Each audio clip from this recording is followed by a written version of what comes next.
First Holmes was born, then he got fat, bald, and tired. What's up, Holmes? This was good, too. Yeah. Smart. Beware, Jonathan Holmes. Well, thanks for introducing me, Sinistar. Video game icon. How are you? No, you can't answer me that, probably. But more important than Sinistar, we have Jonathan Blow on the show this week. That's huge for me. That's so exciting. I've been scared of you for what feels like most of my life. You're so smart. I'm gonna have to keep up with your smarts on the show. Can you say hi? Thanks for Watch the the show? compliments, but I don't know if I'll be able to live up to that. We'll see. I know. I how it didn't mean to goes. set you up. Sorry about Yeah. that. Not good to set you up, but just so you know my opinion of you starting off, because we've never really talked. I've You're always not seen going to you. ask me math problems or something, are you? Can you ask me to prove Goldbach's conjecture or something like that? I don't even know what that is. That's Yeah, okay. exactly what I'm talking about. Just smart guy.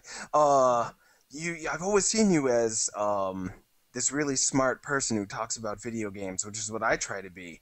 So you're very intimidating in that way. And if you ever say something I disagree with, I get all like, oh no, why did he say the wrong thing? He's the smart guy that's supposed to be perfect all the time. And I've slowly tried to see you as more of a human being, but as an icon, you have a huge influence on what people think about video games. How does that feel? Well, I for don't you? necessarily feel that way. Yeah? You know, I know that some people are interested in what I think about video games, but if I go and read on the internet, I see way more people that hate things that I say than like things that I say. And that's probably, to a certain extent, the way that internet forums just gravitate toward negativity, right? But like psychologically, it's just like, well, I don't know, you know. Yeah. So, but you know, it also doesn't really matter. Like the magic of the world is that different people have different opinions, and even people who are very smart and generally right about things will all disagree with each other, right? And Yeah, that's right. just how it works, right? If like the weird thing, you know, sometimes when I'll give a lecture where I voice a strong opinion, or you know, I'll give an opinion in an interview, you know, people in comments will feel like, who does he think he is telling everybody how to make video games and dictating how games should be made? And that's just not how it is, right? Like if anyone on the planet Earth were to dictate how all video games should be made, right, that would be an absurd and horrible thing for the future development of games, no matter how good their ideas are, because what you need is a lot of different ideas and a lot of different ways of doing things, and they kind of collide with each other and mix up, and then out comes the next milestone in the history of games, right? So I think I don't know. At the same You time, made me though, feel so great. That was so smart. This is exactly what I wanted from the show. This is great. okay. Thank you so Well, we're much for done. being on Thank the you, show. everybody, for attending. Yeah, people want you to be their voice box. And if you say anything contrary to what they already think, they will. And I've done this. I've got caught up in this with you because I was like, oh, this is the smart guy that can say all the things that I wish I could say, but he's better at it than me. And then he'll say something I disagree with, and I'll immediately have this like tinge of ridiculous disappointment, and only by using my frontal lobe, my intellectual part of my brain, can I see, wait a minute, I didn't even really fully think into this guy's opinion. I was so quick to be upset that I didn't think it through, and then upon further examination, I'd find you had some really smart things to say. Specifically, I'm talking about your recent thoughts about Japanese game development and how it's kind of overly tutorialized and leading people, but instead of letting them find the game themselves. That I like a lot of Japanese games a lot that don't do that, so that had like a knee-jerk reaction to me, like a defensiveness that was a little bit silly. Yeah, well, so there's sort of two prongs to that, right? One is just that way, like I certainly could, if my goal was to cultivate a public persona that the maximum number of people like, right, or whatever. If I wanted to maximize popularity, then I could become more like a politician and be very careful about everything that I say Mm-hmm. and just try to calculate statements that won't offend very many people, and that, and I see how that can be done. I'm not interested in that, right? So when I talk about games, I'm giving my full-on honest opinion about what I think, Mm-hmm. which I wish more people would do. There's a few people who do it, and a lot of people who don't, right? Like most game industry interviews, you can sort of tell that person is sort of hedging what they say, or they're worried about what their business partner is going to think if they say the wrong thing, or whatever, right? Mm-hmm. I don't Mm-hmm. like that. I don't do that. Yeah, thank you for not doing that. That's part of the reason why I think people take you so seriously, is because you don't come across as though your comments are designed to win anyone over or make you more rich and famous or anything. It's some pretty genuine stuff you come out with, which seems to be kind of a running theme with what you're trying to do with your career. Would Yeah, that be right? a little bit. I think I don't know what I'm trying to do with my career exactly, besides make really good games, but something like that. Like I definitely have visions of what I'm trying not to be, right? Mm. And cynical, business-oriented guy is one of those things that I'm definitely trying not to be. But the other half of it, when you talk about a specific subject like Japanese games or something, right? Mm-hmm. The way that human beings work, and I'm still trying to figure out the best way to deal with this fact, right? The way that humans work is that we identify with things that we've spent a long time enjoying and Mm-hmm. and found good things in, right? Because those good things that we found is sort of a reflection of the way we think, right? So if, let's say you were the biggest fan of all Japanese games ever, which is probably not really the case. That's not, but just for straw man purposes, right? Sure. If I come along and say anything that's not positive about Japanese games, anything that's negative at all, no matter how well reasoned or true it is, the first reaction that any human being is going to have is like, whoa, my identity is being attacked, right? Mm-hmm. It's not a discussion, an objective discussion about certain genres of games or games from certain countries. It's one part of one person's identity interacting with another part of another person's identity, right? Mm-hmm. And that's true on my side too. When I say I don't like games, even forget the Japanese part, but like I don't like games that are overly hand-holding and condescending, because many Western games are that way as well, actually. Mm-hmm. Why do I not like that, and why do some other people like that, right? There's deep reasons. Probably when I was a lot younger, I wanted to feel like I was smart and didn't want to feel like people were helping me understand things all the time in school or whatever. I don't know. This is a guess, right? But Sure. it's sure. always, and so anytime that I enter into a discussion like that, I have to try to make sure that what I'm talking about is the actual subject, right? And not my identity, and hope that I can bring that out in the other person I'm talking with as well. People are complicated. Yeah. Jeez. Yeah. You're Why right. don't we just like simplify all that? Yeah. How could we? Why can't people? My guess is people are having trouble getting over a lot of their baser instincts, kind of take over the thinking. And just kind of primitive ego protection. It's one of those things, because in order to be the male, in our case, that's going to mate with all the females, we have to be full of ourselves and take over all the other dudes and win, and then get the babes. Yeah. Well, Sorry. there's, no, but it's totally true. Like that is actually, a more complicated version of that is actually really what's going on, right? Like you look at forums, right? And people get into arguments all the time on forums about really small things, right? And Mm-hmm. comment threads or whatever. And they'll argue viciously over the tiniest, stupidest thing, right? And it's not because that argument matters, right? But it's because have you ever watch dogs, right? Like especially young dogs, and they'll like play fight all the time, right? They'll Sure. just like, "Grr," and they're growling at each other, and that's how dogs exercise and get healthy and practice a little bit of at least kind of serious fighting, so that when they get older, they can actually do it a little bit, right? Without ever having been in a real fight. And you can imagine that people, we have much more rational brains, right? So this kind of intellectual fighting, especially among males, is probably It's probably the human version of like play fighting. Wow. Right? Yeah, brilliant. And playing video games is often that too.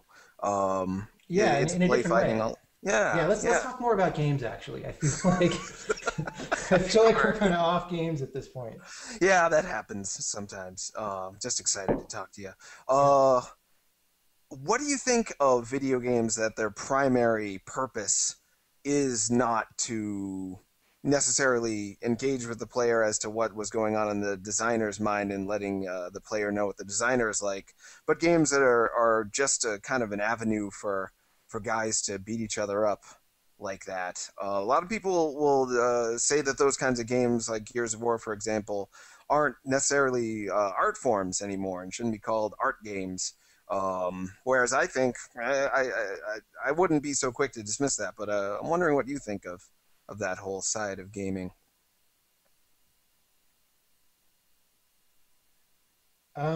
Yeah, it's a complicated question, right? There's lots of different kinds of games, and they all have different purposes. Is this coming through? Because Oh yeah, I you suddenly sound got a great. drastic decrease in what I can see and hear here. Oh, All I'm right, sorry. Do I so need? I'll just Yeah. I don't know. Something's happening. You're totally like out of sync with me here, but Oh no, just talk. you look Just like talk to Max me. Headroom, but yeah, I don't know. So so basically, we get into all these arguments about what is art or is not art in video games and what art means, and I don't really like those arguments because I don't think they're productive. Because what you find is that you're always arguing about what the word art means rather than anything real about games, right? So if I Mm-hmm. go say Gears of War is not art, right? If I mean that, and I wouldn't go say that actually, I don't think. Depends on who I'm talking to. But if I say that, I might mean the word art as meaning like a personal, heartfelt expression coming from somebody who really wanted to express something, right? And Mm-hmm. Gears of War isn't that, right? But somebody else might hear it as Gears of War is not art, where art means really good thing at the apex of the form, right? Or Mm-hmm. thing that should be respected, whereas things that are not art should not be respected, right? And I wouldn't Right. say that. I wouldn't say you shouldn't respect Gears of War. I mean, it's a lot of people put a tremendous amount of effort into working on that game, and it's really hard to make a game at that level of quality, Mm-hmm. along many dimensions, and you have to respect that kind of effort, right? So Absolutely. the discussions turn into people hearing that's something that's not what the other person said, and it just becomes a disaster very fast. So I don't really talk about games that I'm doing now as art games because I don't think it's a useful term for Yeah, communication. I think it's the worst term because, like you said, I've actually this turned into a big thing between Jim Sterling and myself because he really likes the term art game for whatever reason. He thinks it really clearly communicates a specific type of game, and I haven't had that experience. Every time I use the term, someone will think, "Oh, it's a game that's all about the graphics and not about the gameplay," or "Oh no, it's all about the gameplay and not about the graphics," or "It's about what the developer intended it to mean," or then someone else will think it's about finding your own meaning in it, and who cares what the developer meant. It's kind of a junk term that I think we should squash. I would not complain if it got completely squashed. Even though Awesome. back in Braid days, that's sort of how I thought about Braid was like, oh, this is an art game. But when I was developing that game was like 2006, 2007, and it's many years after that now, And Hmm. I Hmm. think I think the environment is different, and the way we think about games should probably evolve a little bit.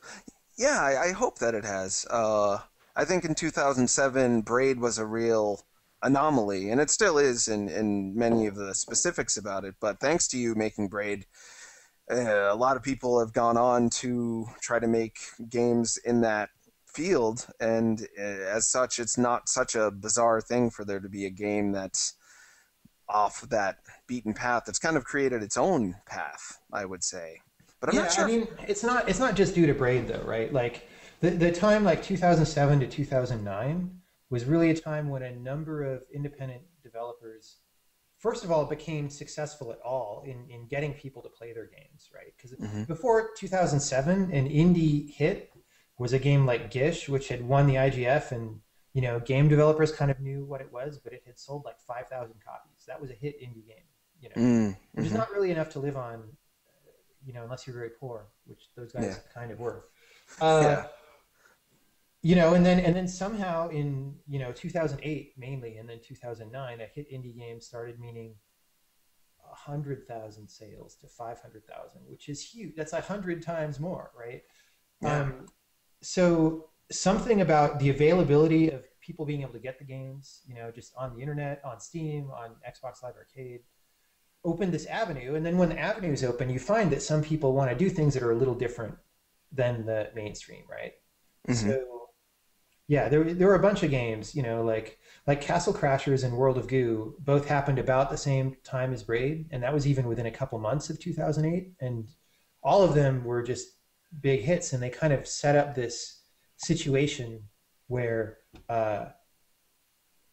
it sort of legitimized that scale of game, I Hmm. guess. Hmm. Absolutely. Yeah. Yeah. Prior to that, I would say if you want a lower budgeted game, you would have to go to the DS or the Wii or something like that.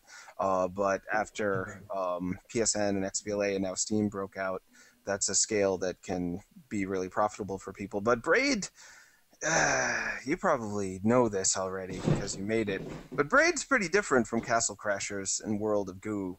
At least to me, it is. It's I love Castle Crashers and World of Goo as well, but in terms of what I felt the intent of the developer was, in this case, that's you. Yeah. Braid was ambitious on a level that I didn't feel that Castle Crashers and World of Goo was in terms of transmitting a real, multifaceted, not necessarily fun message, which is what I think people think art game means, but It's a certain kind of game, right? And a certain kind of art game, if we're going to use the word art game, but it's not probably the only kind, right?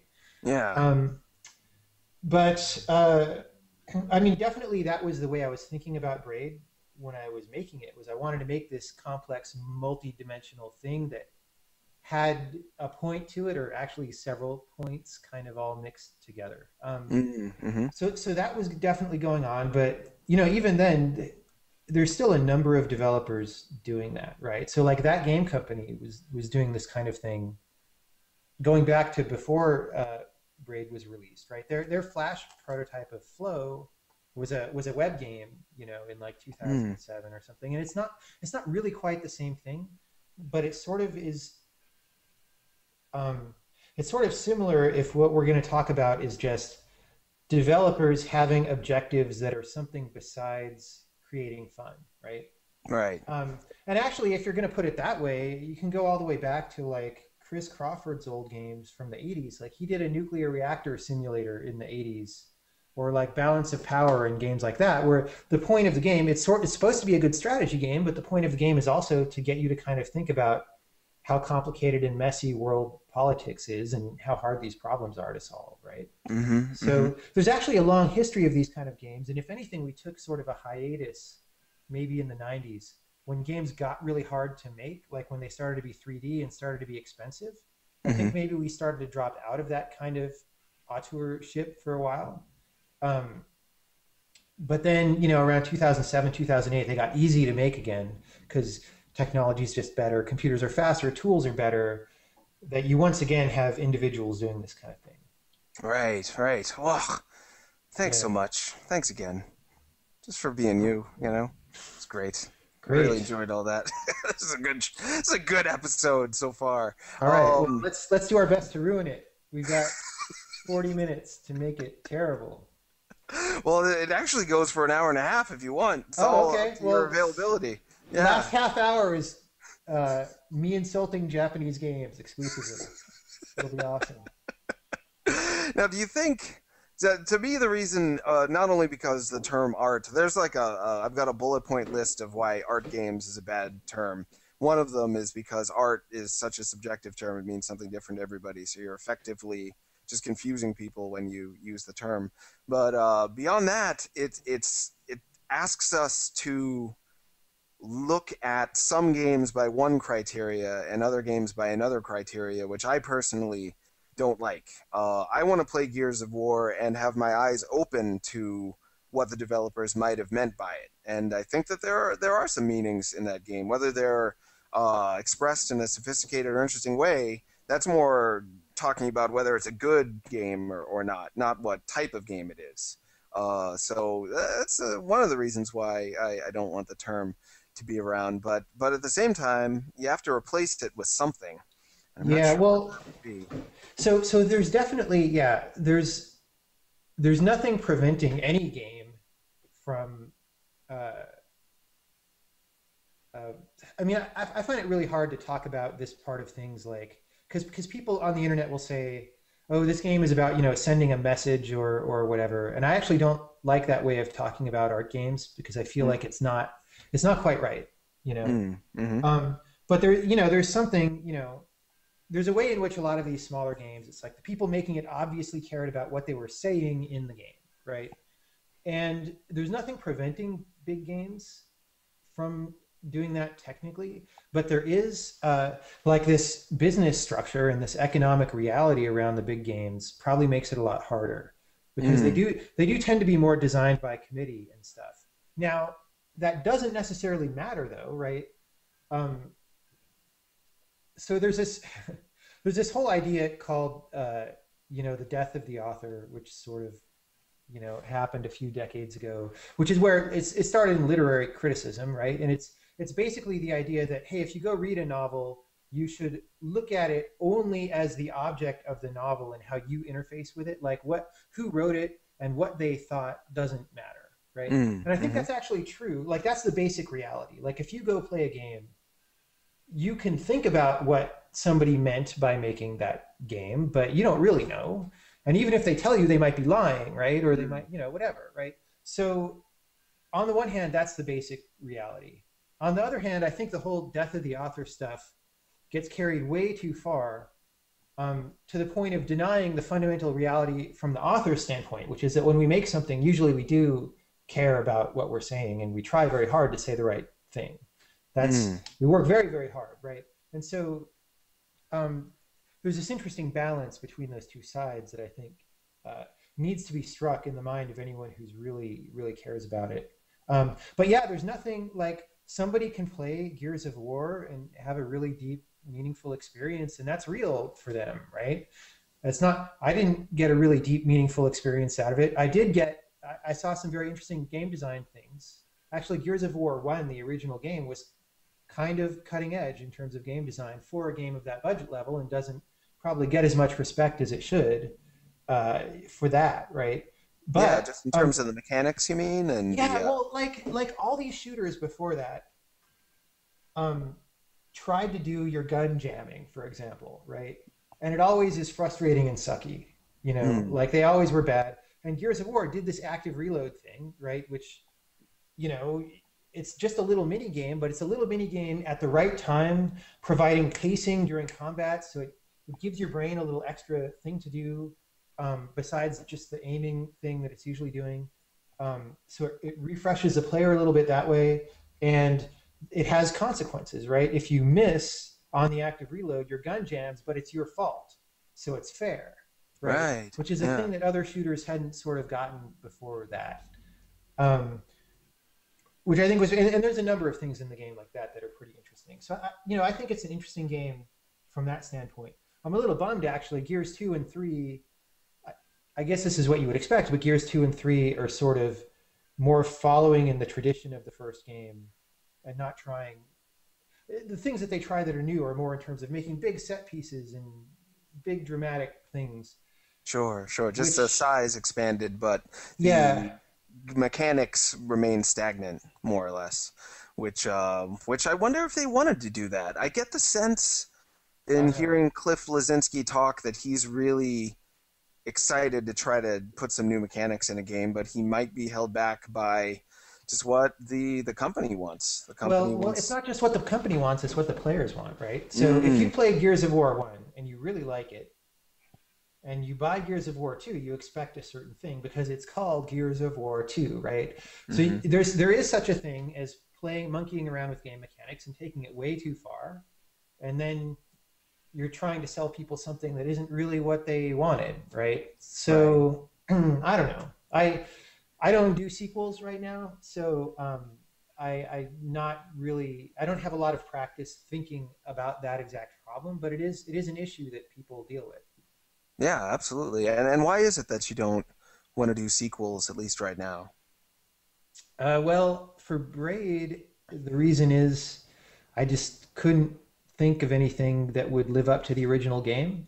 Like I could make something lame like an expansion pack-ish sequel, but all my good ideas that I had for what to do in the game, I felt like I had done, and I could come up with some more, but they wouldn't be as good. So I was like,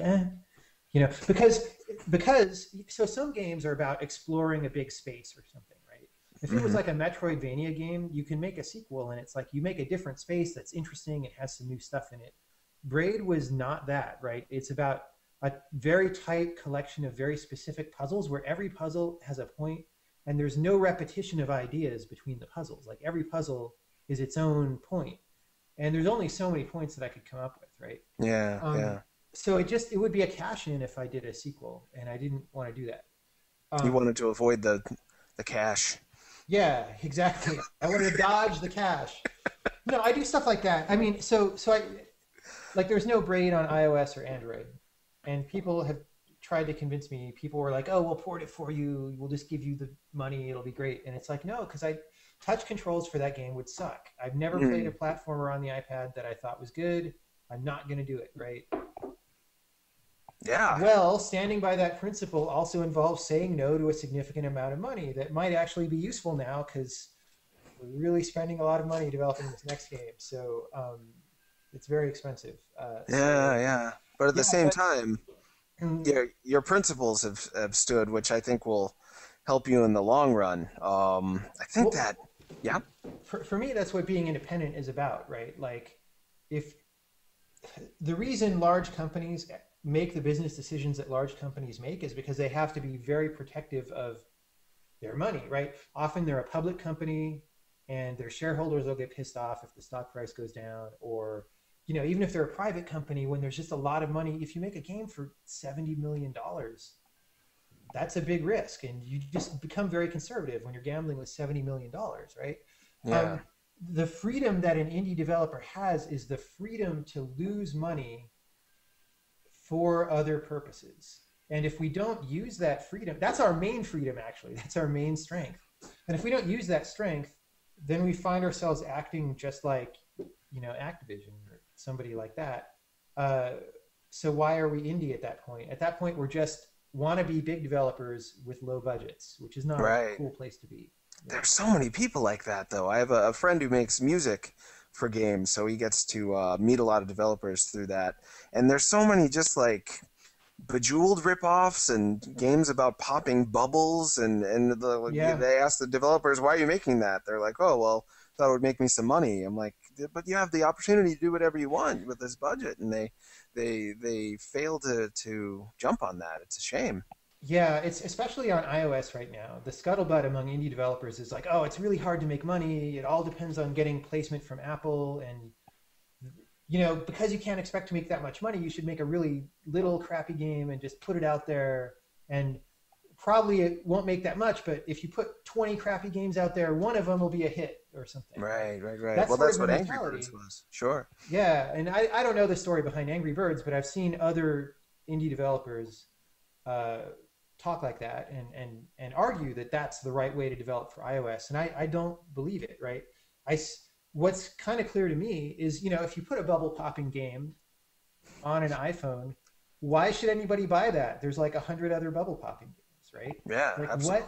What about that game is going to make people care enough to give you money, right? And I don't know. I don't have much respect for that development methodology.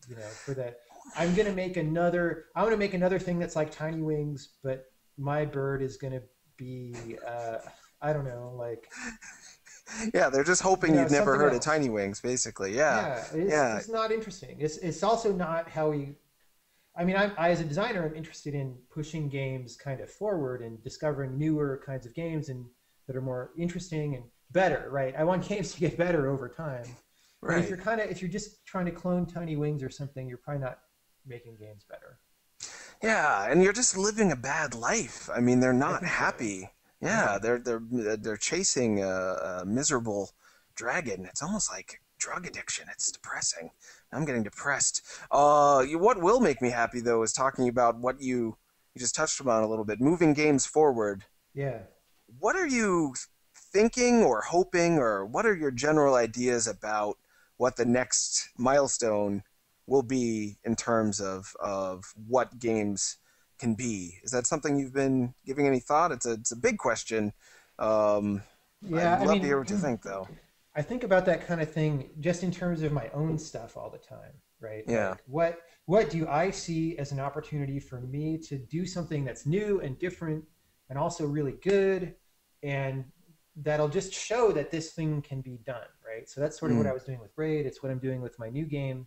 But if you ask that question about all of games completely, it's just too big. There's just yeah. it's a you know what we really need is like hundreds of designers all asking themselves individually that question and then they're all Mm, interested in different categories, right?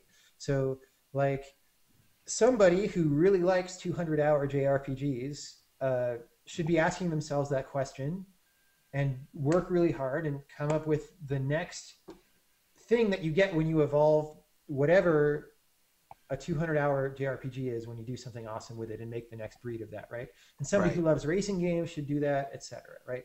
I couldn't make like I kind of liked Project Gotham Racing and stuff, but I don't know if I would make a very good racing game.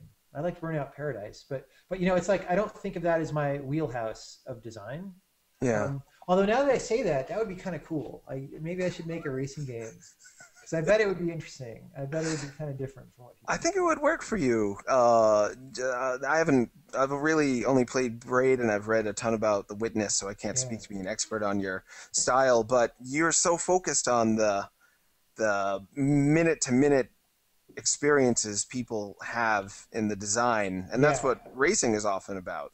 that's a good Uh, point, actually. yeah, I wonder what Yeah. you would do with that. Can you just do that? Just I'll make one. just, right away, as soon as I'll just finish this game that I'm working on right now tonight, make a racing game tomorrow. It'll be awesome. Well, there's a lot of guys I've had on the show. I don't know if you know any of them. Damian Summers one. I don't know if you've ever met I don't Damian. I know. think you'd like him. He'll make a game in like 2 months. He's like just constantly pushing out a new game, and he's never totally happy with them. But he gets the idea out, and then he's done. And as a result, he's got a kind of productivity which leads to some really interesting things. Whereas you spend like years on every game. Yeah. That must be exhausting. Well, I feel like what I'm doing right now is a little too long. So I want to cut it down. I want to get better at making games faster. I've actually, we've got a development studio now with like some people in it, which I didn't even have at the start of this game. So that may help, although it may hurt, right? I don't know. Agility does not necessarily get better when you have like more people. Sure. There's also an interesting trade-off. I mean, there's a number of indie developers who do that, make games in a short period of time that are really interesting ideas. Like people like Cactus or Increpar, Stephen Lavelle. They make games that I think are really interesting ideas. But the problem that I think that happens is when you make something in it, like it's not a mistake. Like back when we were talking about 2008 and all those indie kind of games that sort of broke mainstream, they all were long developments. And part of that is because they all had pretty high production values, right? Hmm. And that's the thing, is that to make a game appealing to a wide enough audience to really, get a lot of people to want to play it, they kind of want to see a certain level of glossiness to it. Hmm. And I don't just mean that like cynically. There's like games actually get better when you add more production value, right? So like Hmm. imagine Gears of War where all the characters weren't animated yet and they weren't textured. So you had all these mannequins like in this default bind pose, like running around. you know, and just bullets flying, it would not be as good of a game, right? Or like with Braid, when you know, when I first was making it, I just drew like one little sprite for the character. He didn't animate because that would have taken some time, and I wanted to go work on the game design a little bit. So I had this non-animating sprite, and one day I said, okay, or a day and a half, I said, okay, I'm just going to make this guy animate. He's still going to have lousy programmer art, but I'm going to put in all these frames, and I'm going to do this logic. I'm going to have a walking animation and a run animation and a jump animation. It instantly made the game like twice as good. Even to me, who had been playing the crappy version and was very used to it for a long time, right? So these things matter, and the problem is that when you work for 2 months on or 1 month, or sometimes these are done in a week or whatever, right?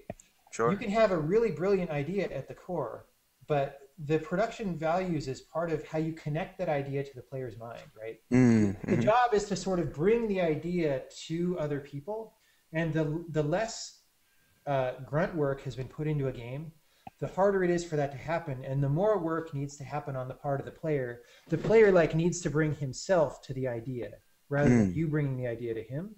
He has to work hard to appreciate it, and so a lot of people don't. A lot of people don't want to work that hard, and so part of what a long development is making it easier for people to appreciate the idea without working that hard. And then part of it is also refining the idea, because you can have a really smart idea, but it's still kind of rough. You know, I totally know what that's like, is, you know, oh, I'm not totally happy with this, but it's really interesting.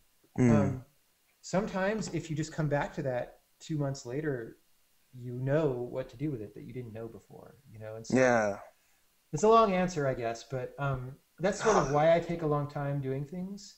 But I would like to make it take less time. You know, I'd like to make more games in less time. But you'd want to be able to do that while maintaining the level of polish and not making the player work to have your ideas come across, and you'd want to have the best of both worlds, I'd imagine. Yes. Yeah. That's what I hope to figure out. We'll see. That's what I don't know if you read comic books. The creator of Cerebus, Dave Sim, he's a terrible misogynist and a hateful person, but a smart guy all the same. He said, first you get good, then you get fast, then you get good and fast. And he didn't get good and fast until like his 50s, so maybe we'll all get there. I hope so. Yeah, so, yeah, well, you know, so far so good. Whoa, I hit myself.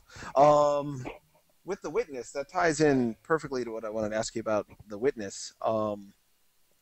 How is that to go into, it's not a sequel, but it's a sophomore effort, and you know that expectations are there, and you know what people think of you now, or you have an idea of what they think of you and what players expect from you, and you could try to appease the player, just give them what they expect, or you could cash in on kind of the mind, not Mindscape, that's a movie starring Dennis Quaid, but you're in people's minds and they're focused on you, and you can cash in on that and just do whatever you want. And so if I were you, I would be torn between thinking, am I just gonna kind of do what people think I'm good at, or am I going to use the fact that I've gotten all this attention to really blow their minds and do something completely different than what they expected, and kind of be damned about how that goes over. Is that how much of that kind of thinking is playing into how you're going about The Witness? Yeah, well, so one basic thing about my personality is that I get depressed if I feel like I'm treading water or stagnating, right? Like if I, you know, so Braid was a very critically acclaimed game, right? And I guess that's important or nice or whatever. It's cool. I mean, I appreciate it, but at the same time, you can't, you know, as someone who makes things, you can't count on critical opinion as the thing that you're aiming for, I guess is what I'm saying, right? You have to have some internal compass that's guiding what you do. And so for me, that internal compass says that making, like, I could go make another game that's not even a sequel or a cash in on Braid, but that's the same scale of thing. Maybe it's a 2D game. It's got some other completely different cool gameplay mechanic that I do a really good job exploring and package in a really artful way and all these things. I could do all that and it would be another critically acclaimed game, but it would, in some sense, be doing the same thing I already did, right? And so I am not happy with that. So for me, a lot of what I'm doing now is about sort of pushing boundaries on what I know how to do Mm. and understanding things about games deeper than I already did, right? And so it's becomes difficult figuring out what is a good design to work on for years that will help me accomplish that. But I think this time I've managed it. You know, it's definitely the most challenging game I've ever worked on. We'll see for next time. I don't know. I'm starting to think, what's the next game seriously, and because you have to, as a designer, you sort of have to know what the idea is, especially when you've got a studio with programmers and modelers who want to program things and model things. If the game ships and then the next week starts and you're like, well, I have no idea what you guys should program or model, Sure. that's a rough spot. Yeah, you're beholden to your studio now. That's got to be a strange feeling. Yeah, I'm hoping. So my hope. So independent studios go out of business a lot, right? And it's because money is hard to deal with sometimes, especially when the economics are weird, and you think your game should have been a hit and it isn't, or whatever. What I'm hoping, I'm taking a little bit of a risk this time, in that we probably need some people to buy this game, right? If 0 people bought this next game, the studio would have problems. But if it's at a level of success that Braid was, or better, right, then we're in a pretty comfortable spot where we can afford to keep making things without that much pressure. And as long as I don't grow the studio at that point to match income, then what that means is that we can take more risks, right, and not less risks. So Right. that's what I want to do. Is I want to be in a position where we can do things that are more risky and more different from what people would usually do. And we're at a little bit of an inflection point at the release of this game to see whether we get there or not. That makes me feel terrible. I feel like I didn't even answer the original. No, you did. You did great. You always do great.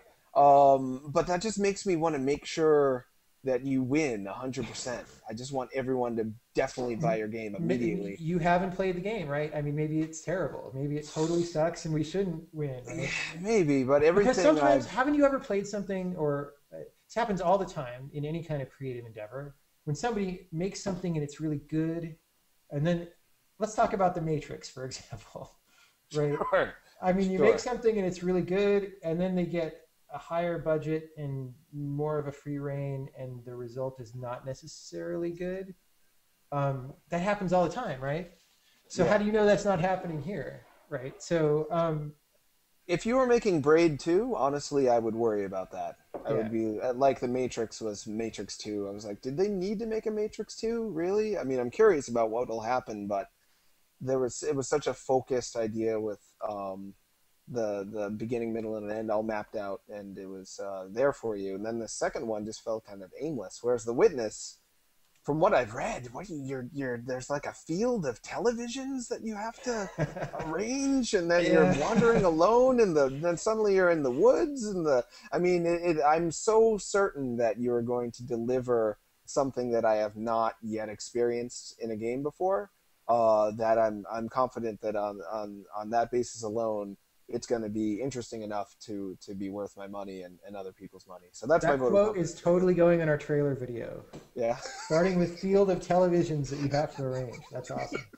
So it's I've never seen anything like that. I'm really excited about it. It's definitely not a game that most people would have made. Let's put it that way. And we'll see how it goes, right? It's definitely very risky. I think it's the best game that I've ever worked on, right? So we'll see if anybody agrees with me. It's certainly a lot bigger and more ambitious, and that's what, as we're sort of starting to hit the downhill stretch of development now. There's just a lot of details in this game. There's a lot of meticulously arranged things that have to work with each other, and but it's going to feel good when we're done, I think. That's awesome. I'm really excited for you. Well, I think that what it sounds like you're doing is what I think children are better than adults. Let me start off with that, because children, they fail at something and they immediately go, oh, I'll try again. Like I was showing a 5-year-old how to play Rhythm Heaven Fever, a really difficult, frustrating Wii rhythm game, and she lost on the first level like 50 times, and she just Yeah. turns over to me and goes, I'm going to try again. Just like totally unfazed by it. And I was like, I want to be like that. If I applied that thinking to my life, I would succeed at so much more things, because they're constantly seeing how far they can push their threshold for what they can do. And Yeah. it sounds like you're willing to do that with game development. And I think that's what a lot of players wish their games would do for them too.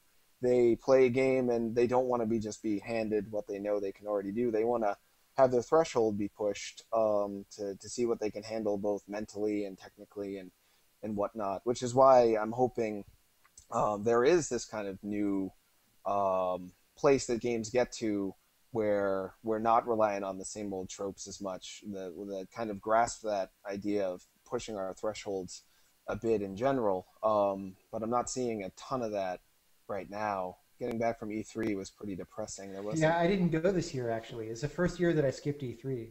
Yeah, yeah. Why Yeah, was that?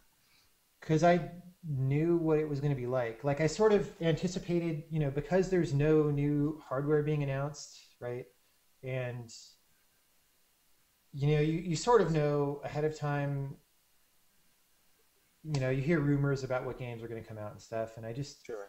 yeah, but I didn't anticipate. So I anticipated being a little depressed in terms of like, okay, there's not going to be that many games doing new surprising stuff, and that was true. I didn't anticipate like the fact that it would totally be hinged around ultra violence like the whole Mm-hmm. time, which actually, I'm not one of these anti-violence in game crusader type of people, but I do think that uh, we should look at what we're making and why. And I Mm-hmm. sort of feel like if the thing that keeps people interested in your game and makes them want to buy it is the fact that you can shoot a guy's face off point blank with a shotgun, um, doesn't that mean that without that your game wouldn't be interesting enough for people to buy?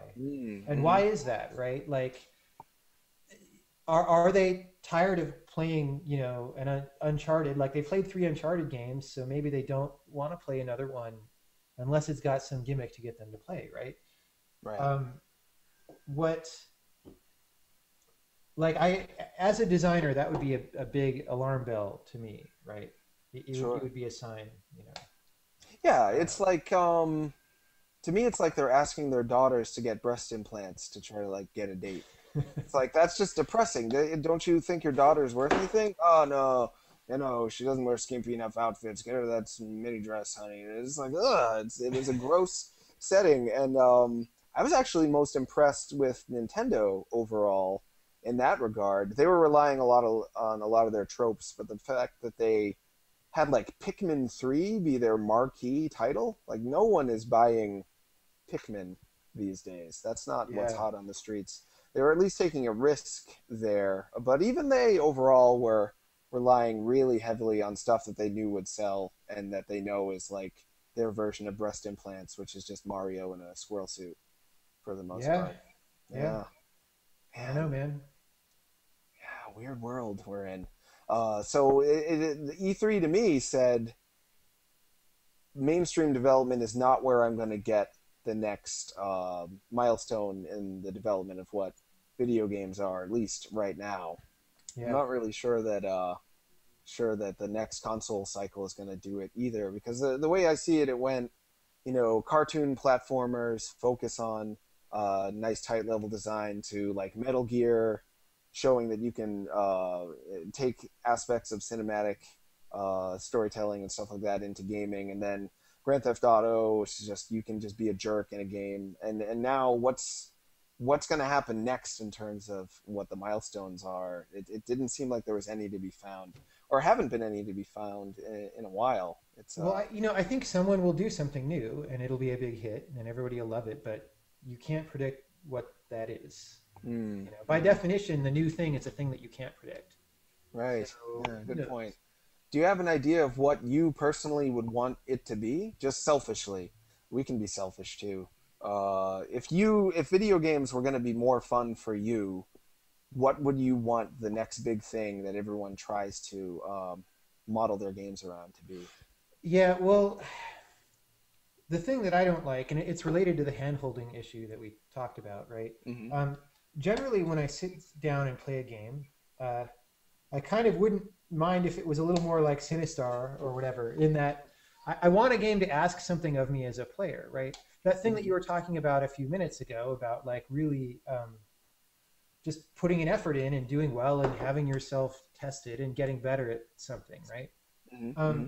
Now, the current mainstream game industry has, for many years, been on a trend away from that. There's still some games that are kind of hard, but for the most part, they're not, right? They're sort of I almost don't know what to say it. Like press A to win is sort of the Sure. terrible way to say it. But a lot of games are obviously like that, and then a lot of games are less obviously like that. So, you know, take a game like Call of Duty multiplayer, right? Which you would think is not necessarily a press A to win kind of game, because you're playing against other people, and how good they are sort of determines what kind of time you have, right? Sure. But to me, that kind of a game where you get killed and you just respawn, and it kind of doesn't matter how well you do at any given moment because you just come right back, is really compared to the shooters that I like, which is something like Counter-Strike, right? It's really kind of soft and not interesting. Like in Counter-Strike, it really matters what you do every second of that game. You know, you get shot in Counter-Strike and it's brutal and bad. And you know, like shooters that make it out to the public now.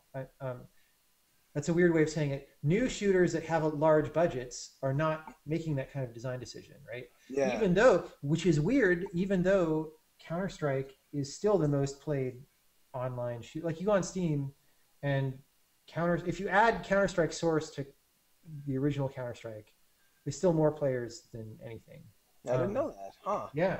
Yeah, that's still. Good news. Actually, that makes me feel really, good. If you bust out original Counter-Strike, it's really old looking. Like, it's kind of amazing. And yeah, a lot of people still play it because it's a really interesting game that you can't get any other way. You know. So that's I'm way more of a Counter-Strike person than a Call of Duty person. If I play an RPG. I want it to be an RPG where it really matters what I do, not one where you just kind of level up and you'll make it through the game no matter what, which is what most of them are now, you know? Sure. So, because it's the way to assure that the most people will stick with your game because you don't ask anything of them. I think yeah. But here's the interesting thing. So as a designer, right, I've been a little bit out of this because I've been mostly making puzzle games for years, but I don't think that asking something of the player has to be the kind of difficulty that we're used to, like reflex difficulty or, you know, just like dodging things really well or whatever it is in all these games, right? I think you can come up with asking creativity of the player. Like, look, this RPG is really hard, and as it goes through the game, as you proceed from combat to combat, you get into more and more overwhelming odds. So you're going to have to figure out some way to turn the odds in your favor. And it's not some little, you know, what was the name? Stranglehold-like thing where you shoot a certain thing in the environment and it falls on the guys, right? Like games do that, but no, you really have to figure something out that the designer didn't think of to get an edge, right? Or else you'll lose that fight. And maybe losing that fight doesn't lose the game, but it's consequential, right? So I want to see that. I want to see things where I can, like in a shooter, like people make a shooter and then all these esports people will go and do amazing things in the shooter that nobody would have ever expected, right? I mean, I don't know if you ever saw the Quake Done Quick videos, but those are sort of the canonical example of this, where somebody speed runs Quake in like, I don't know, like 8 minutes. I don't know how long it is, by doing insane things and exploiting like weird physics and just jumping off of explosions all over the place and stuff. And have you ever heard of an RPG where people really do that? I mean, I guess there was a thing where you can sort of speedrun the original Wasteland in 2 minutes just by shortcutting to the end. But you don't think of RPGs, for example, as being that kind of place where skills can develop to that extreme range, the same way that they can in a shooter or a racing game or something, right? So that would be interesting. Like, what's the RPG version of that? I would like to see that. Yeah. There's some stuff in like Earthbound and Mother 3 where you can sequence break and do some weird. Just the developers work to make you feel like you found a mistake in their design, but they actually designed it, and that made me that made me feel they're pretty neat. Beware Fallout. Yeah, then there's Fallout. Thanks, Sinistar. I've ignored the questions. Yeah, we should answer for some almost questions. an hour. I feel like a real douche. I was just so excited to talk to you, and I think I talked okay. I think I did all right. I think so. I wish I'd done better, but I did. You did great. Let's see. Spamfish asks, why are big publishers still scared of original games despite successive games like Braid, Minecraft Journey, Meat Boy? Yeah, so they're not scared. They're making a very rational business decision, right? So you think of a game like Braid, or I'm going to leave Minecraft out for a second. So the thing to understand about Minecraft is that even though all 4 of these games mentioned are successful, Minecraft has sold like 20 times more than those other 3 games probably put together. You know? It's a lot. It's in a different league. But just talking about like Braid, Journey, Super Meat Boy, that kind of game. Those games, you know, at their best, make millions of dollars. That's a lot of money if you're a small team, right? If you're Activision, you don't really care about millions of dollars, right? You need to make billions of dollars to keep the company going. And how are you going to do that, right? You need to make 1,000 times more money than, you know, Super Meat Boy made on a game, right? And how are you going to do that? Not really in the same way, right? If games like Braid or Journey were making, you know, tens of millions or 50 million or $100 million, you would see that attitude change, but that's not what happens, right? They do well for small teams to get by. So it's not that they're scared; they're just kind of disinterested. Yeah, but the reason that they're disinterested also is because that's sort of what people buy.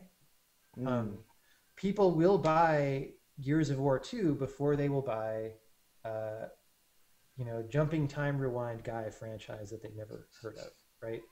That's just how it works. Now, there's times in the console cycle when this changes, right? So like the first Xbox came out and Halo became a big game, and then Halo became a strong franchise, and second Xbox came out, Gears of War is big, right? There are times when people are more receptive to the new thing, and I think it's like when they're new to the environment. Like if you go to the iPad, you're going to sort of be like, oh, what games are on the iPad? I have no idea. Let me go check it out, right? But yeah, I don't know. Anyway, so I don't want to rat hole on that too much. But it's just that like they're only selling what they think people are going to buy. And they can be wrong about what people are going to buy, but usually they're not that wrong, actually. Sometimes they do a bad job. Like I think Mirror's Edge could have been really big. But the game design was a little off, and they didn't market it well at all. Like sometimes the flip side of that is that publishers know how to market something that they've already sold very successfully. If they haven't sold something successfully, they don't know how to talk about it to people. And sometimes that can be the difference between success and failure. So right, just their capacity to even know what they're selling. I've had some really weird conversations on the press side of PR people that are talking about a new IP and they honestly don't even know what it is. They only know how to talk about Dead Space 2 or whatever. Yeah, totally. Yeah, it's interesting. And speaking of what you were saying, you know, on the Wii, sequels almost always did worse than new IP because I think the Wii was a place where people had it in their mindset like they are with the iPad now. It's just, oh yeah, new game, something I haven't already had. Whereas the PS3, the Xbox 360 being sequels to their prior consoles, sequels always did great on those systems. So I think that's part of it. I think the other ingredient, speaking as someone who doesn't play very many Wii games, although I was just playing one last night, kind What of were you original. playing last night? I'm curious. Xenogears Chronicles. I was playing. Oh, Um, Xenoblade Xenoblade Chronicles? Chronicles. Sorry. I know there's so many Xenos. It's not There's your a lot of fault. Xenos in the world. Yes, Xenoblade Chronicles. And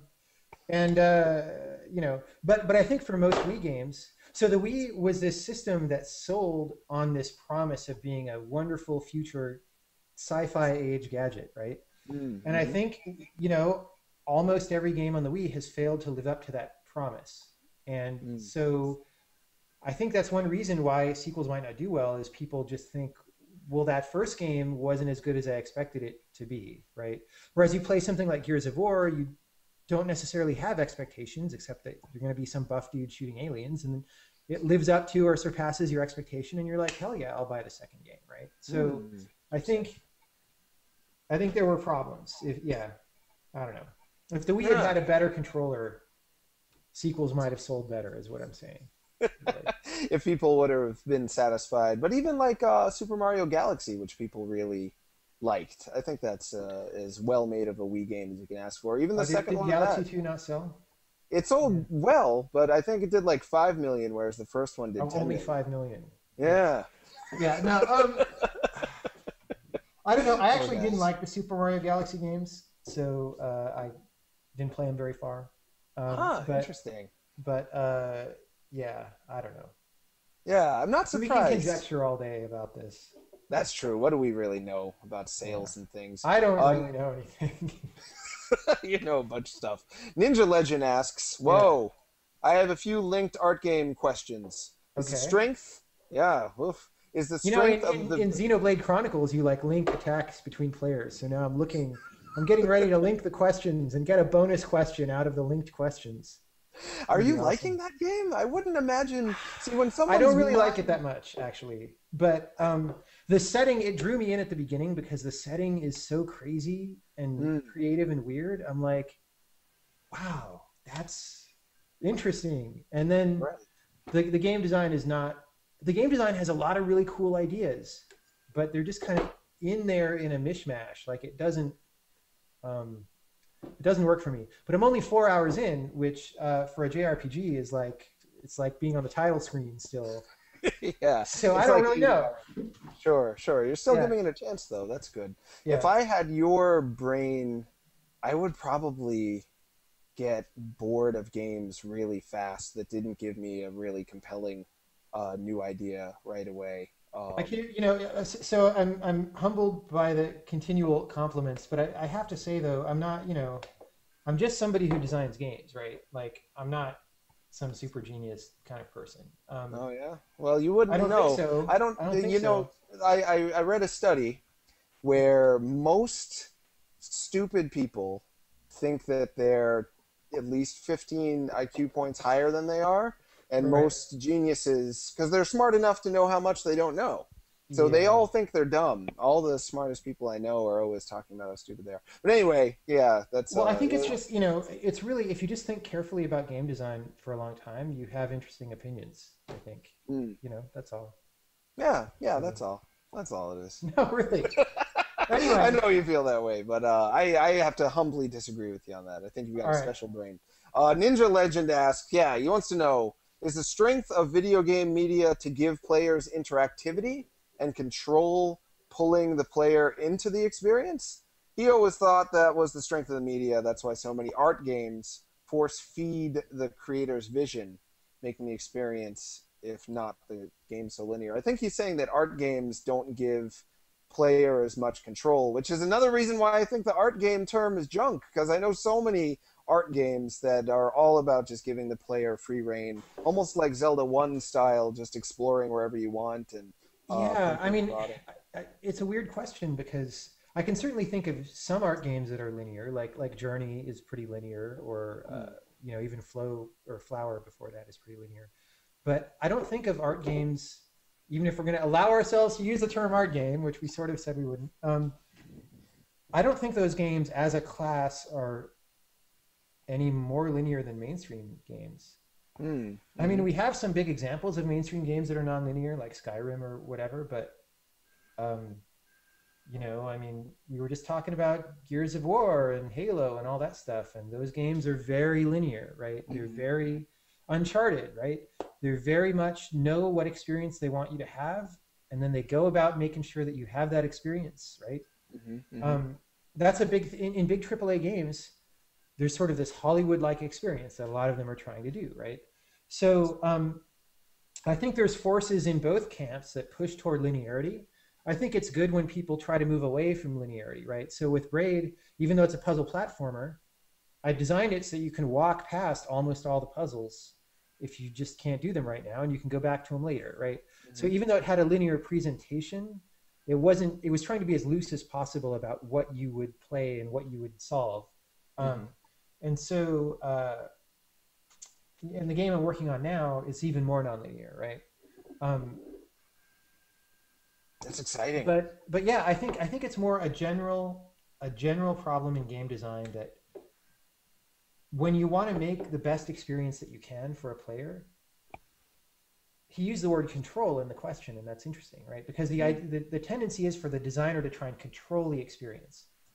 Like if you go like for the Half-Life games, like in Half-Life 2, you can go play the Valve developer commentary that's built into the game, and you can see stuff about like, we did all these things to make sure that when you come over this hill, you see the explosion in the distance and you understand the plot point that's happening and all that, right? There's this tendency to control very tightly, and control means linearity generally, right? So it's just people trying to be good designers, actually.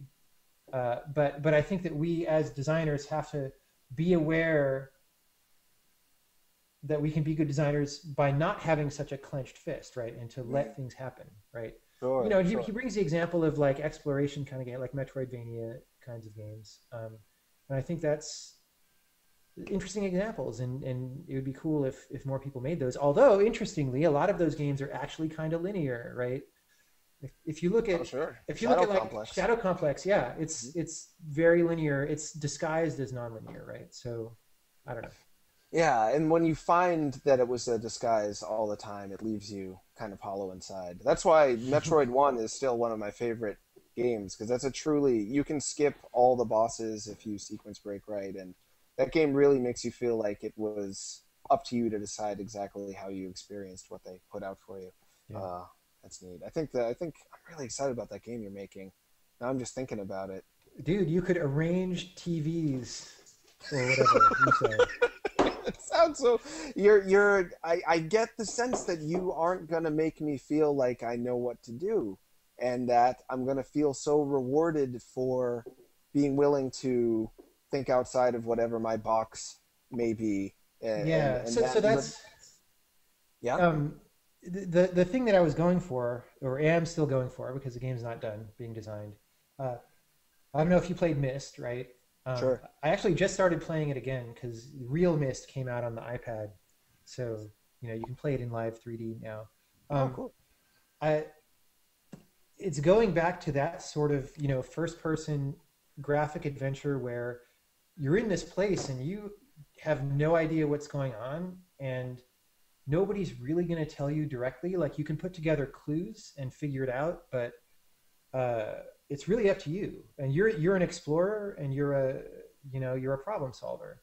And the place where I break from those games is I don't like the way graphic adventures went in terms of what kind of puzzles they have, right? I don't think the puzzles are very good usually.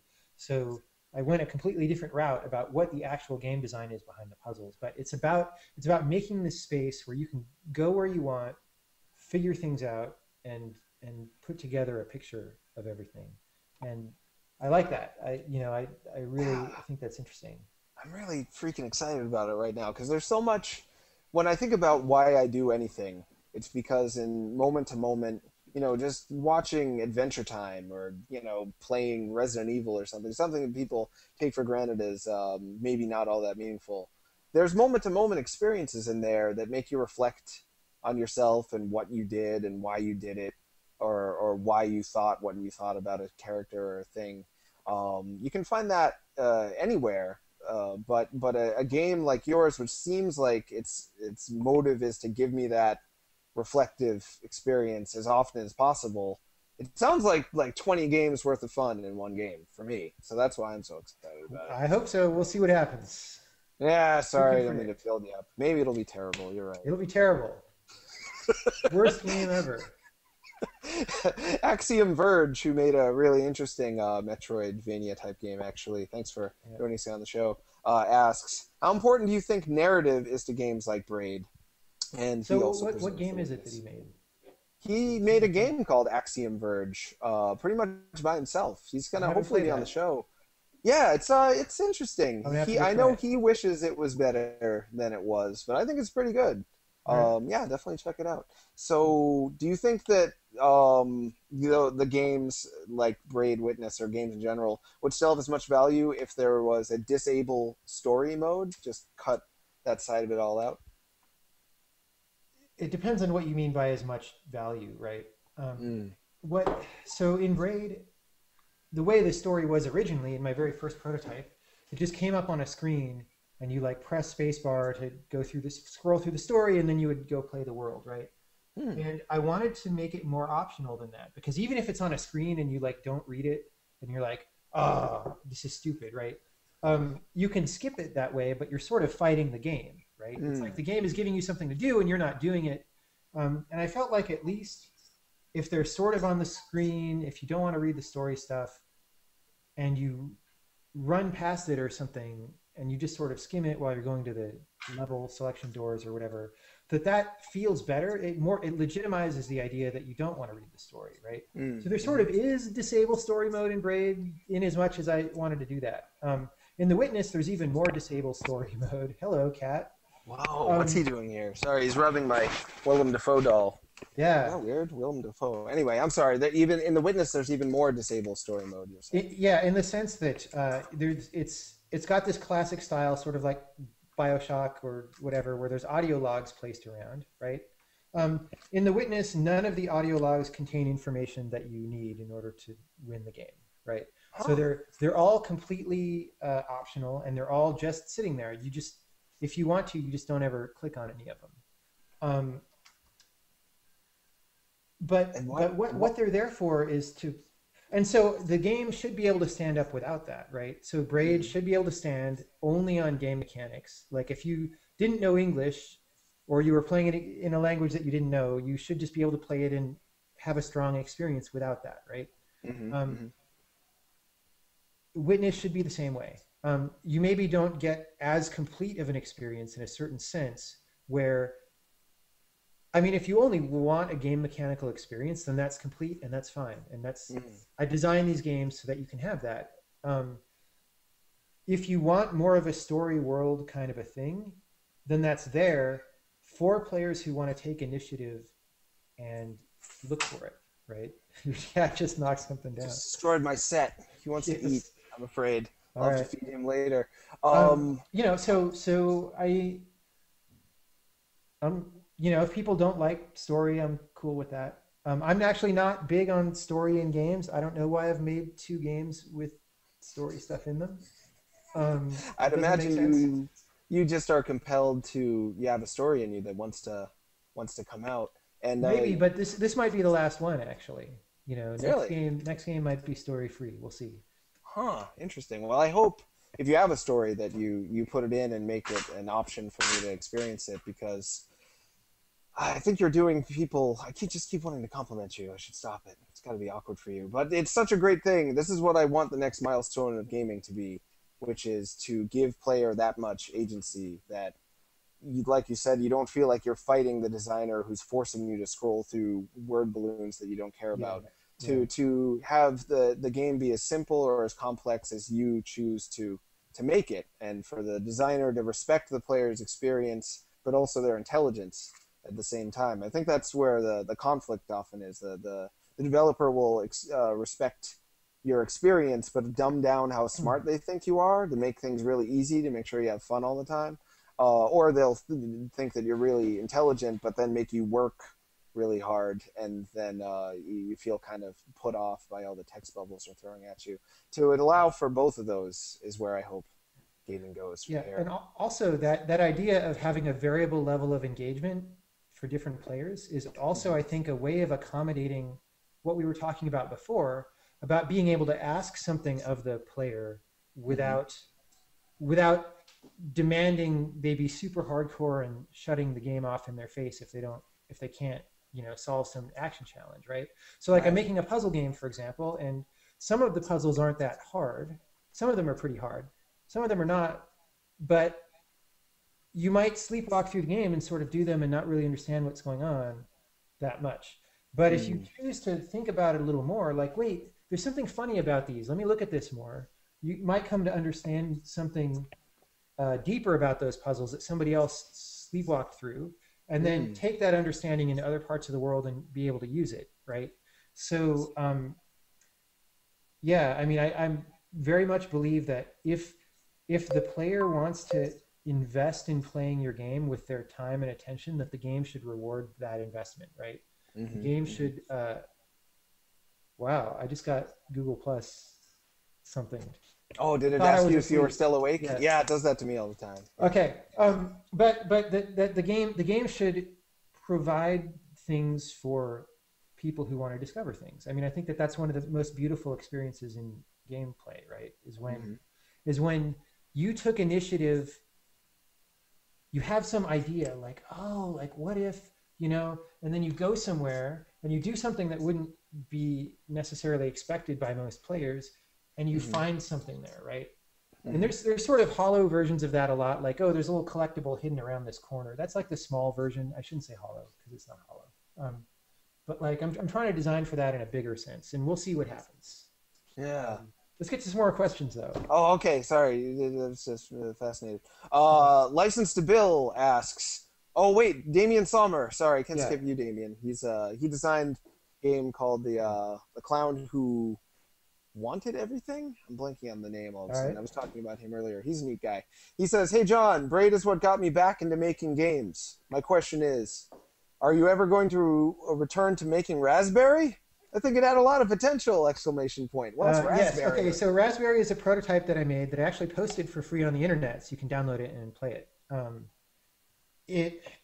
I was talking with some friends over at one of their houses one day, game designer friends, and we were talking about how games try to create meaning with story all the time, right? And like I said, I'm kind of not that big on story in games because I think other media do stories better. So I said, well, if I want to create an emotional experience, why not take a cue from another medium? Why not go to like music that doesn't have any lyrics, which we know can be very emotional, right? And why don't I try to use that as some kind of a template for gameplay and try to design gameplay like that?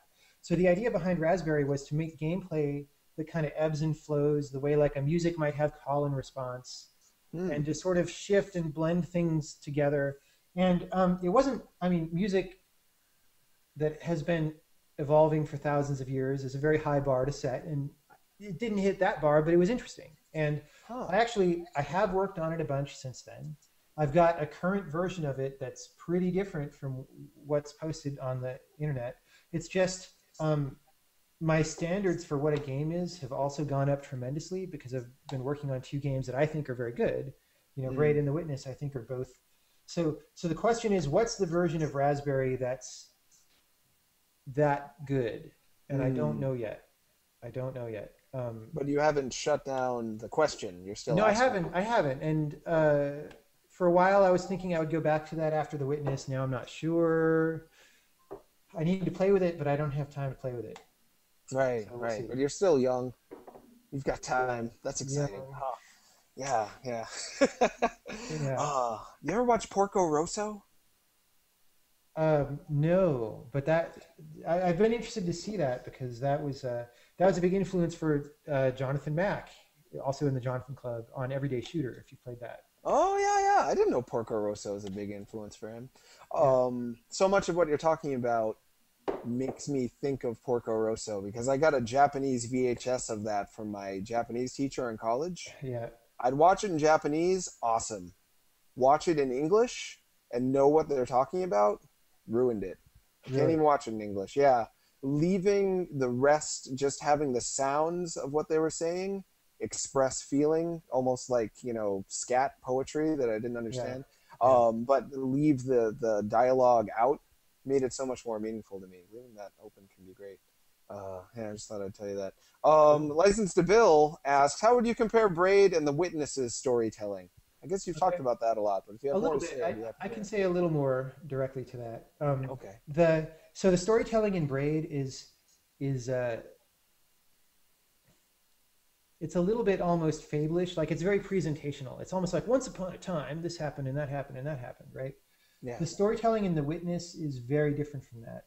In part because it's spoken and not read, right? And in part because rather than being fable-like, it is very plain speaking. Like my writing goal for The Witness is to have all these audio logs that you listen to have the air of somebody speaking to you as directly and straightforwardly and simply as possible all the time.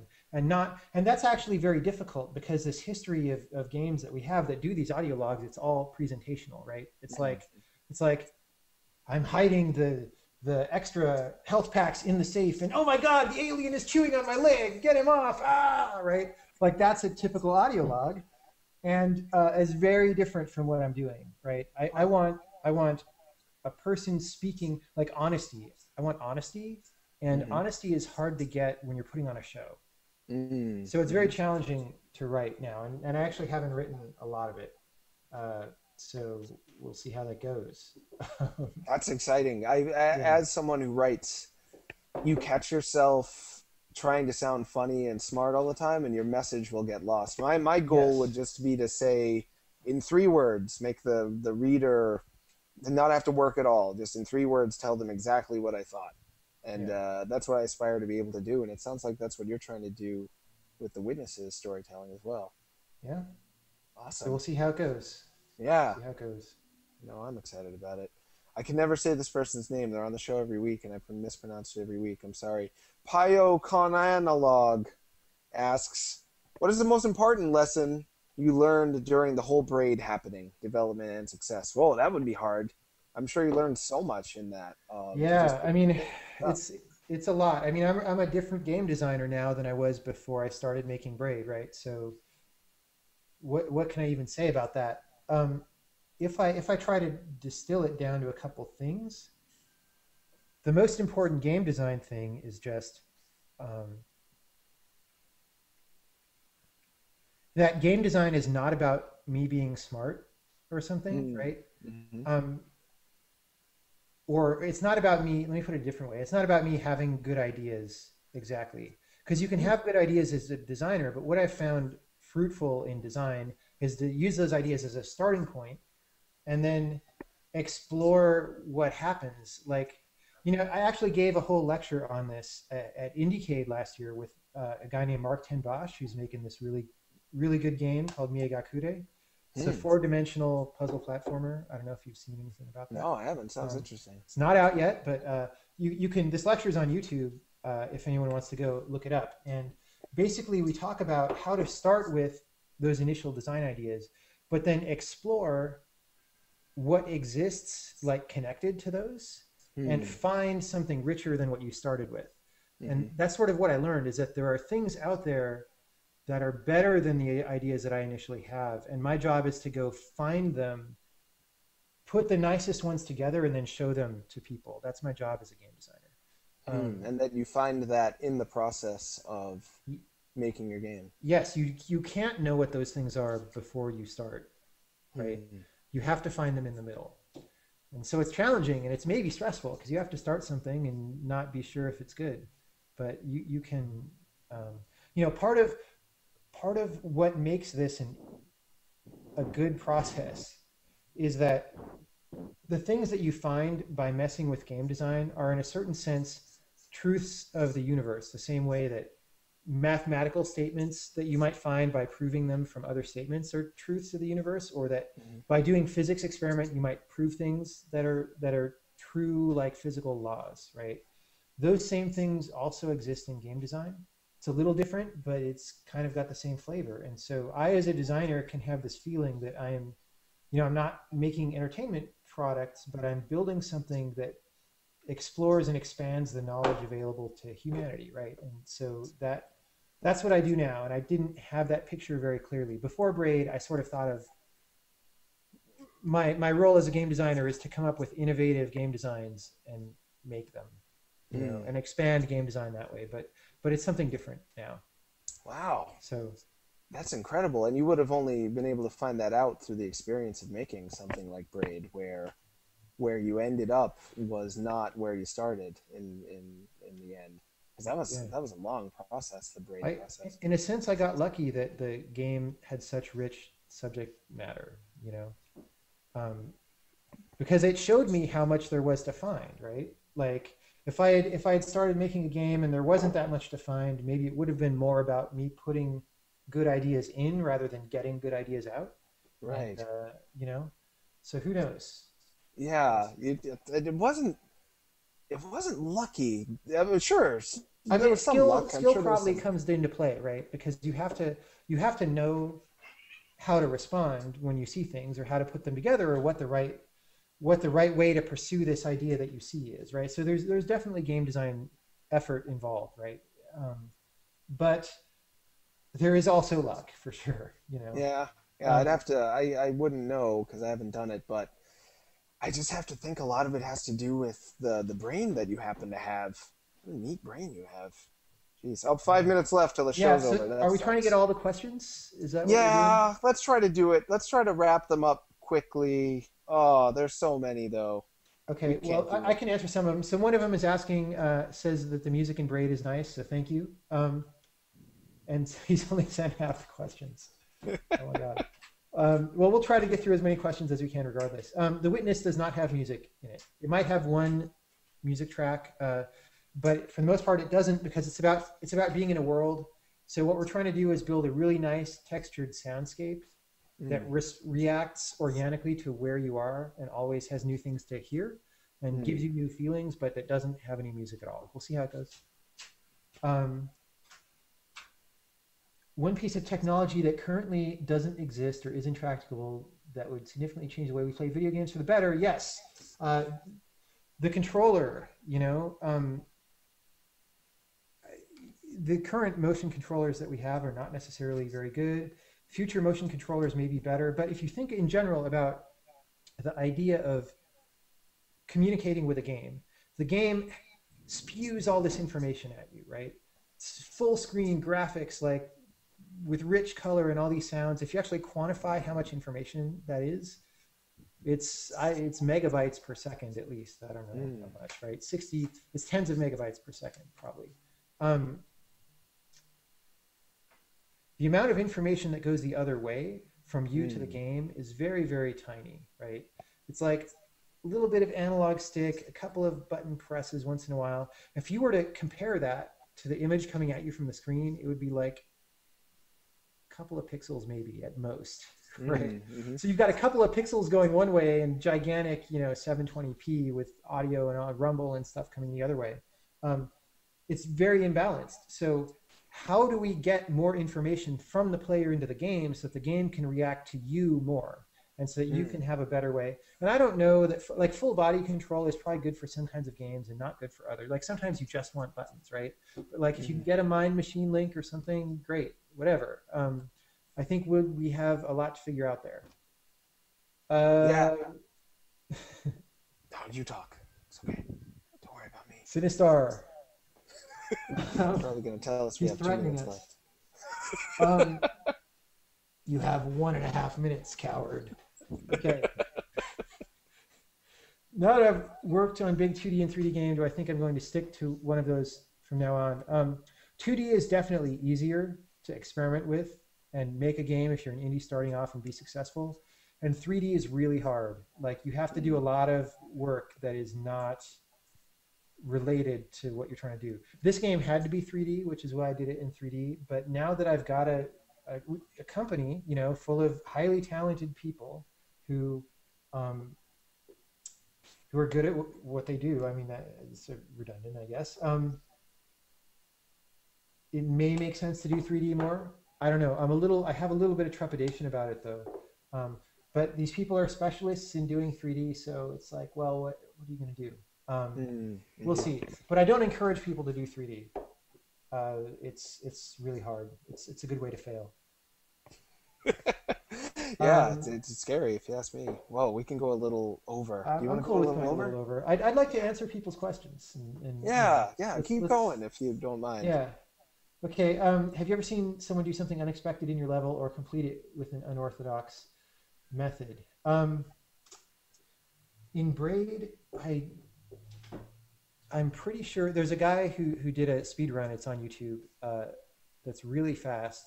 I think he may have done one or two things that I didn't expect. But with Braid, it's difficult because it's such a minimalist game. There's just not very much in the worlds, right? So usually when you do a speed run or something crazy, it's because you used interactions of things in the game in a way that the designers didn't expect. And Braid isn't that kind of game, and The Witness isn't really that kind of game either. It actually has very minimal interactivity in it, in a certain sense. It's mostly about you walking around and seeing things, and then picking what you're gonna mess with. But there's not like physics in The Witness. Like even Braid has platformer physics. So, but that said, I wouldn't be surprised if somebody finds something surprising. It's hard to say. We're so early. Like the game isn't done yet. So, Mm-hmm. yeah. But I love it when players do that. Like that's one of the great things about game design is that you're not just making something, but you're letting people loose in it, and they surprise you, and that's really nice. Yeah, it must feel like a collaboration at that point. Sort of. I mean, you don't know what they're going to do, so it's an extremely loose collaboration, I guess. Sure, but they're designing too at that point. Yeah. Oh, absolutely. Yeah, Absolutely. that's pretty You can't, if you try to take the player out of the experience as a game designer, what you make is going to suck, right? You always have to be thinking about the player. Mm-hmm. What's my opinion about Kickstarter projects since I'm involved in an indie fund, which is a fund put together by me and a number of other game developers? I actually think Kickstarter is great. Like the more ways that people have to get money and fund their own projects, the better things are. Indie Fund is not a ruthlessly for-profit fund. It'd be nice if we break even or make a little bit of money, but we're not making decisions based on what will make us the most money. We're more about trying to get creative games into the world and trying to help developers who want to make creative games get set up and be independent and have a good amount of money coming in, so that after that they continue to make more good games without our help, right? So our ideal is if somebody doesn't need us anymore as a developer after we fund their first game, which if you are trying to extract the maximum amount of money out of the developer, which is usually the publisher-developer relationship, that doesn't happen. So yeah, from that standpoint, anyone else who funds games only helps, right? Because we're trying to shift that power balance, right? If publishers know that developers have other places to go for money, then, and developers know that too, then they know that the developer might just say screw you to a deal that is too onerous, right? That tries to bleed the developer too hard. So you might see fewer developers going out of business or something like that. I don't know. We'll see. It's too early to tell. Yeah, but that's the hope. That's the exciting hope. Yeah, to really disrupt. Well, just such awesome disruption. Yeah. Yeah, I mean, a lot of people are making hundreds of thousands of dollars, or a few are making millions of dollars on Kickstarter, and that's pretty awesome. So I hope that continues and that we see a lot of that. Yeah, me too. Should we always seek to? It doesn't say who this is from. Slow Holmes. Slow Holmes. Yeah. I skipped over that. Yeah. Should we always seek to fully explore the artistic capability specific to the medium before we attempt to replicate the experiences found in other mediums? Yes, I think that if you're going to make games that are really good and that really stand the test of time and that push the medium forward and really make special experiences, you should do stuff that is sort of in the wheelhouse of what games is good at, which involves interactivity and the player making choices and the player being involved, right? And if you look at what movies do well or what novels do well, it's not that at all, right? So if we go to those too much to model what we're making, then we're sort of missing what happens in games. So absolutely, I encourage designers always to try and ask, what is it that a game does, and focus on that and making that good. And what they do too. There's so many designers who think, oh, well, because movies are popular, I should think like someone who makes a movie, and they forget to notice how they think. And it happens all the time, and it doesn't work as well, you know? I mean, it's... it worked a little bit back when we were impressed by the very existence of a cutscene in a game or whatever, right? But that's not how it is anymore. Bruce Leaf asks, did you learn all the math and physics you know in school and college? No, I learned almost everything I know, including computer science and programming, after college. Although college was very helpful because it sort of got me started with how to learn and how to take these subjects seriously. But actually, the place I really learned math was after college, because it was 1995, 96, and I was trying to make a 3D game as a new company in that environment. This was before indie development was like a thing. We were just like a couple guys and like, oh, we can compete with those bigger teams of like 10 people, which is how big teams were back then. But it was also the time when games were starting to be 3D. There wasn't hardware accelerators for graphics, so you had to program every pixel on the screen yourself and still make the game 3D, which if you look into what that means is really involved, especially to do a good job and to make it fast on a 486, which is what computers people had. Or I guess they were Pentiums probably most of the time. But yeah, so I started learning math there, and then I just found that I was really interested in certain kinds of math, so I kept with it. And so right now I'm in an online quantum computation class that I don't have to take, but it's pretty fun. So yeah, that's cool. That's really hard. On top of just running a company and making a huge risky game, you're just... Yeah, it's only the first week, so I don't know how hard it is. We'll see. But it's actually good. It's good to have something to do in the off time when I'm not working on the game. I've gone through periods when I'm working very hardcore on this game, like every waking hour probably, or trying to work on it every waking hour. And then if I flake for an hour and like read an internet gaming news site or something, then I feel bad about myself. Sure. But you need breaks sometimes, or you just go crazy. So right. This is a good break. It's like I can be productive on something else that has nothing to do with my game and has no bearing on it, so there's no stress or pressure. Right. Some nerd asks, do you still believe in ethical or unethical game design? Yes, absolutely. Video games go out into the world and millions of people experience them. They're part of the modern environment, right? So anytime you put something into the environment, you should probably at least think about what that is doing, right? It's obvious in the case of like a substance, like a carcinogenic whatever, right? You probably shouldn't be pumping a lot of that into the water if you make cigarettes or something, right?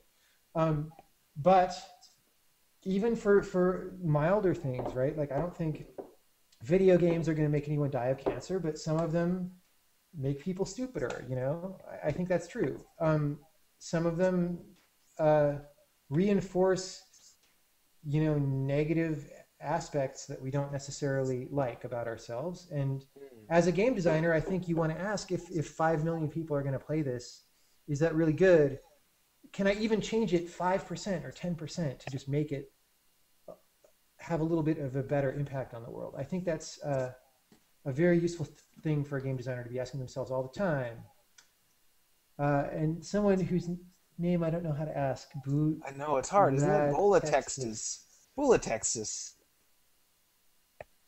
I've played a demo of The Witness yesterday in Paris, and I wonder if the game will stay as austere in its presentation. It's not exactly a demo. It's sort of an early version of the game, limited to a very strict play area at the beginning. Will it be as austere in its presentation? In a certain sense, no, because we're really not done with the graphics. Most of what you see in that test demo is temporary. Some of it, like the castle walls, is probably a little further along. How is this guy getting to just play your new game in Paris? You don't get to really play the interesting part. You just get to play the... it's in a museum. Any part is pretty interesting. Yeah. It's just in a museum? What is going on? Which is going to change a lot. So I haven't really announced it or anything. It's just, you know, yeah. So if I go to Paris right now, I can play The Witness somewhere in a museum? I believe so. Yes. That's a really interesting life you're having, isn't it? I mean, somebody was putting, a friend of mine actually was part of a group putting together an exhibit about, which I think was originally partially about architecture, and we have architects working on the game. So that was kind of interesting. But I think it's more broadly now about just like good games or artful games. So there's a bunch of games there. You know, that's the thing now. Museums have game shows sometimes because it brings the kids into the museum and makes them interested in museums or something. Wow, weird. Artful. So should we stick with artful games? No, I don't like. I don't want to use the experimental games. No, I just. I would prefer so if we get to a point where enough people make games that are really interesting and heartfelt or intellectual or emotional in a non-13-year-old teenager way, which I've been a 13-year-old teenager. There's nothing wrong with that. I'm not dissing that. Sure. But there's more to life than that, right? Once we do enough of that, then maybe the medium gets more respect. Like the way I always explain it to people now, so you're going to go read a novel written by somebody, right? There's a range of novels, right? There's like trashy crime novel that you pick up at the airport that you don't really expect to be good, probably, right? And there's like great novel that somebody worked really hard on that you expect to really contribute to humanity somehow. That's all in the spectrum of novels. And you don't, if you put, The Great Gatsby on your table and you look at that, like that is not considered an art novel, right? It's just a novel. Right. It's a book. It's just like it's a good right? novel. It's a good book, right? So hopefully we can get to that point where we don't feel the need to make that distinction with games, right? The fact that we need to say art game right now is just sort of weird, right? Once we don't need to say that anymore, then we're better off. Yeah, absolutely. Absolutely. In the meantime, people will come up with a term, and whatever term sticks will be stuck with, I guess. But I hope we move to a point where the term isn't even necessary because it's just understood. Some games have a lot of thought and feeling put into them, and some don't. And you can assess them individually instead of grouping them. It's almost, to me, when someone says art game, it just means good game. And that could be anything. And that's exactly why these arguments happen, right? And yeah. I don't mean that when I say art game. There's certainly bad art games that I would say that's an art game, which is why I don't want to use the term anymore. Yeah. I'm sorry I brought it up. But I'm glad we established a final message for the people. Is there anything else you want people to know before we sign off? I don't know, man. Be excellent to each other and party on, dudes, or something. That's a good one. There's so much more I wanted to ask you. I meant to ask you why you do everything you do. We can do another thing after the game comes out. Maybe you want to do that? That would be so great for me. Yeah, I mean that'll be a while from now, but it'll be 2012 or 13. It's looking unlikely that it'll be 2012. Yeah. So all right. Well, 2013. Look for the game next year sometime. I don't actually know when it's going to ship because it's a when it's done kind of situation. So when it's done, but it's getting there. So we'll see. It's exciting. They can follow The Witness and you on Twitter, right? You have Twitters? Yeah, there's a Twitter account, Witness Game. There's also, I have a personal account. There's also, if you just search for The Witness blog, there's a news blog where we post actual development updates and stuff. It's not like a PR kind of a thing. It's like, here's what we're working on this week and stuff like that. We probably don't update that as often as we should, but once in a while. So yeah. Awesome. Yeah, and you can follow me at TronNauts on Twitter. And you can watch the show on Detoid's Twitch TV channel and also get it on iTunes. We've got a whole bunch on iTunes now. How many kids these days know who Don Knotts is? Well, see, that was me being artful. I see. Okay. I didn't care if it was going to have mainstream appeal. I just freaking loved Don Knotts and Tron. So I couldn't help but put them together. Yeah. Makes sense. Brain. Yeah. All right. Awesome. Thanks so much, Jonathan. Thanks for having me on. It's been fun. I like this kind of thing where you just hang out and talk and stuff, I had such a good time, I can't even tell you. Yikes, I feel weird about it. I had a good time as well. Thank you, everybody out there who I can't see. Thank you, Sinistar. Well, first Holmes was born, then he got fat, bald, and tired. Stop, Holmes.